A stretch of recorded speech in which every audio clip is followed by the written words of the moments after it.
Coming up now, from London town, these are me brethren them, these are me partners, if you know what I mean. Where is he? Right, Starlight 1992, it's time for Top Buzz!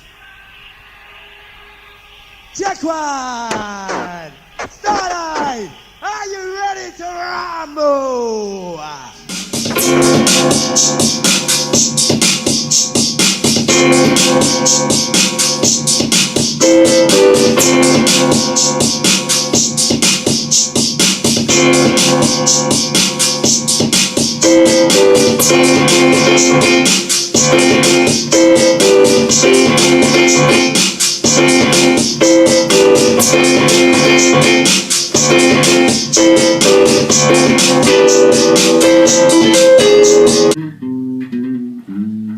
Guys, we're round MC Lenny's house tonight. We're interrupting a little bit of practice time. We're meeting the real MC Lenny tonight in the build-up to Pandemonium.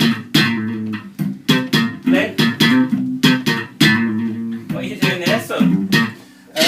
I'm working on a new tune for somebody. They come to me and they ask me to work out the bass lines for them, so obviously I'll do it here first before I go into the studio and map it out. And we work it that way, so I'll work it out. So if it's a little funky thing, you can put a little slap in there, or if it's a disco thing, you just simple things really in truth, you know? So presumably you are a bass player? I am a bass player. I've been playing bass for 40 years. Easy 40 years. So, you know, it's my Notice a little instrument. keyboard behind you as well. I can play a bit of keyboard. Sometimes it's easier to work out the melody and the riffs on a keyboard than it is actually playing the guitar. So I get the harmonies on the keys because I'm playing chords, so you can get the harmonies together, and then when I come on the bass I can work it out that way, so it's a lot easier sometimes just to mess about with the keys and then bring it to you, and then you can just get crazy with it, you know, you can get really kind of and get kind of stupid with it, you know. So is this what you do away from obviously the rave scene, MCing? I mean, everyone knows you as MC Lenny. I don't think everybody knows that you are actually a musician, aren't you? I am a musician. I have been for a long time. I do a lot of sessions for people here and there when they ask me to do something. Co-produced with my brother Phil, who's a Grammy winner, great engineer. And when I play with him, I'm in awe of him because he's totally different level, because he's played with mostly everybody anyway. So, you know, that's what we do. You know, music's a thing where it's a subjective art, but you've got to know your craft. So you're always learning, you know, so yeah, music's my life. So what sort of music are you into then? Me, I'm into everything, you know. I'm into Bowie, I'm into Prince, who's just gone, MJ, punk, like the Clash. I love the Clash still, they're absolutely magnificent. I went through the ska thing with specials. I'm a great UB40 fan because they're my mates. Guess where I'm going Sunday? Where are you going? UB40. You should have told me. Yeah, We got I you know, backstage in the green room. Oh, unlucky, son. Anniversary. Unlucky, you would have been in the green room. I'll be in the green, you don't you worry about that. See, me and Earl, tight, you know what I mean? So, you know. And plus they let me make my records in their studio, so that was cool back in the day. Deb International, Paisley Street, you know. Didn't one of them boys get into a little bit of the rave thing? Earl Faulkner, the bass player, that's how we got into it, because I signed for Rough Tone in the 90s, and Earl was head of the label.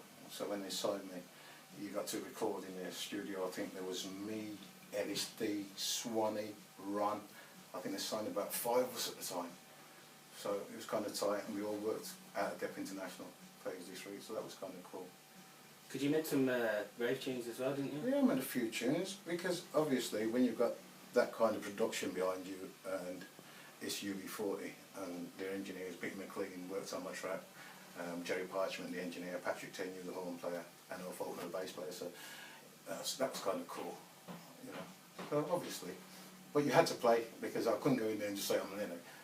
You had to, these are proper musicians, so am I, so you had to go in there and play. So once they heard me play, they thought, yeah, Lenny's cool, and they heard the way I produce things, and you know, you've got to know what fits where when you're making music, you know. It's not just about putting something together, you have to know how it fits into the tune that you're making, you know. So, let me just get this straight. MC Lenny, obviously everyone knows MC Lenny. Yeah. We've got Lenny Perkins, the musician, Yeah.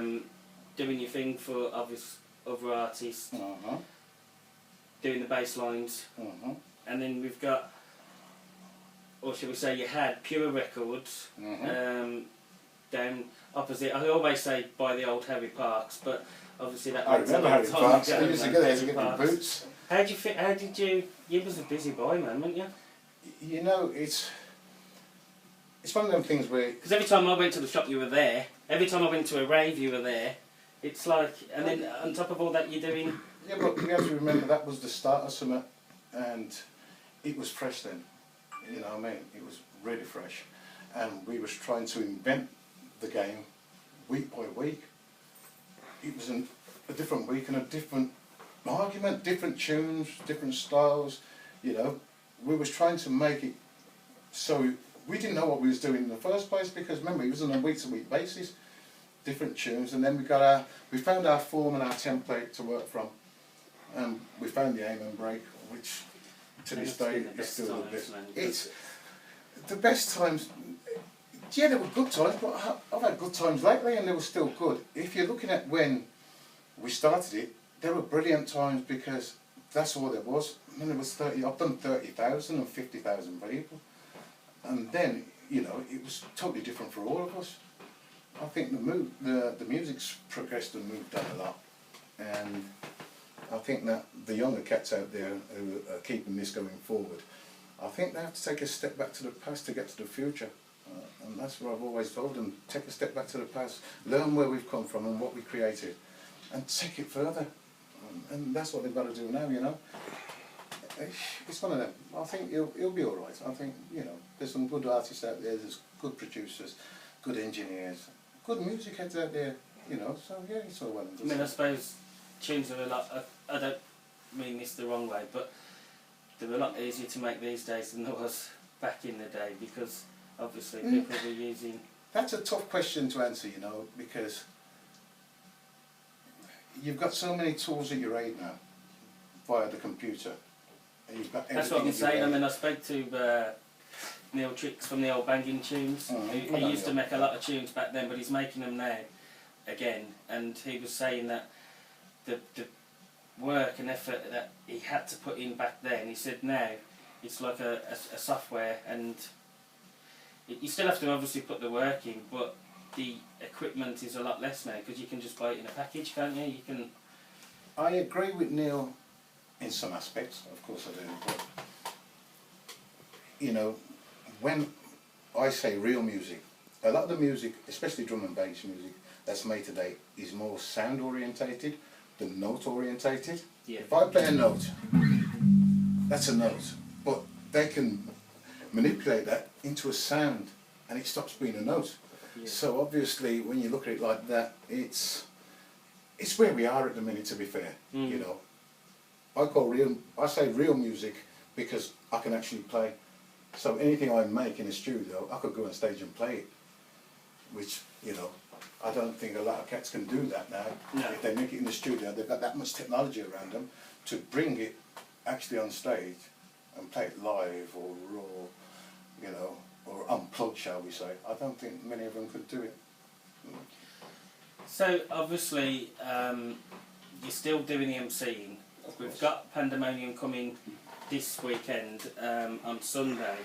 What keeps you going? I mean, what makes you still want to go out and hype up the crowd? Because And I enjoy it.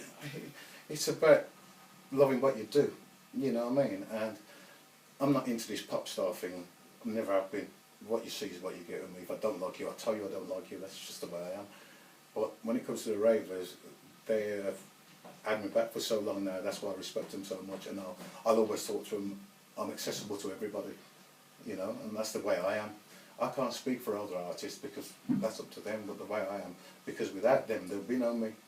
So, especially in the rave game, not me as a musician, because they'll always be me, because I've been doing that for so long, but me as a rave artist. Without the ravers themselves, there'd be no me anyway, so I look at it that way. do you get the feelings like we do? Because obviously Mark and I, we've been at it ourselves as ravers for such a long time. Do you get that feeling you at 3-4 o'clock where you think, I'm getting too old for this? Or are you just 100%, you know? Listen, I'll be lying if I say sometimes that it's 4 o'clock, 5 o'clock, I've done my set, whereas I'd stay out till 11 o'clock, now I'll be home by 6 o'clock, of course, but that just comes with age and maturity, I suppose. You know, as long as I do my job at the time when my set's on, and I do the best I can to my abilities, and send them people home happy, I'm happy. You looking forward to the weekend? I'm looking forward to the weekend on so many levels, because the last one in November was a cracking night, and I think this one with the artist, a different flavour, and I'd like to see, I want to be a raver, I want to see what Bookham plays, I want to see what's going on there, I want to see what SS plays, I want to see what Rat Pack do, because me and Ever tight, and me and Mark are tight. Again, Mark's a brilliant musician, Linkmaster Mark, me and Mark talk about music, he's a damn good musician. So we're not just DJs and MCs, behind us are a lot of good music people who can actually play instruments. We train musicians. Yeah. This is what people forget, we made records because we can, because we train musicians. You know, we didn't have the internet and computer and put sound card in. You know, we had to sample a break and make the music over the top of it. That's what we've done. Or make the break yourself. You know, so it's, you know, the game's changed, but it's still current and it's still relevant.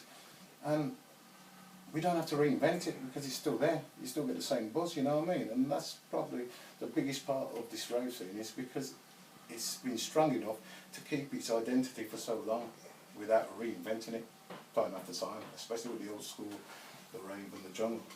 And that works for me. I think speaking to the lads earlier, obviously Paul, the two Pauls, they're feeling quite excited about it now, you know. Yeah, well, they showed their excitement, didn't they? Yeah, Paul, Dorksy and Archer and Chamberlain, obviously I've been with them for 24 years, from the Ice Ring, Sturge to Rec, you know, Q Club, Institute, you know, done every one of them, more than a few, so, you know, I'm there, and they're my lads, so we get on, and, you know, I always try to, you know, do a good job for them, actually, you know, so that's cool. That's cool. Excellent. So, give us a bit more with this. Nah, you can't handle that, son. You ain't ready for that. You ain't ready. Hey, Len, I tell you. Hold on a minute. I heard you play keyboards. Yeah, you said you're a keyboard player. Well, hey? I can do a bit, shall we say. This I've got to hear. This, let me get. You want my share?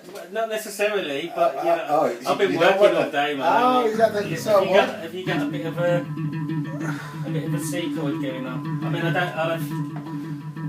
but I've got to say, Len, it's a pleasure as always. It's a pleasure, mate. Definitely. It's nice to see the different side, you know what I mean, come round, and I'll definitely come round. We'll have a little bit of a play. I don't think you ain't ready for me, son. I'll tell you what, should we do a little bit of an outro together? What do you want to do? I don't know. Let's swap chairs then and let's see if I can follow you. Well, you got the keyboards, let's swap chairs and I'll see if I can follow you. Just for a bit of fun. I'll do it for a bit of fun. So guys, next time we see MC Lenny, as in the MC, it will be Sunday the 1st of May, and it will be at Pandemonium at the Institute. You ready for this, Len? I am ready, I'm waiting, willing, so yeah, we're going to have a good time, so don't worry about it. Yeah. See what we got then? I'm ready, let's see what you got, mate.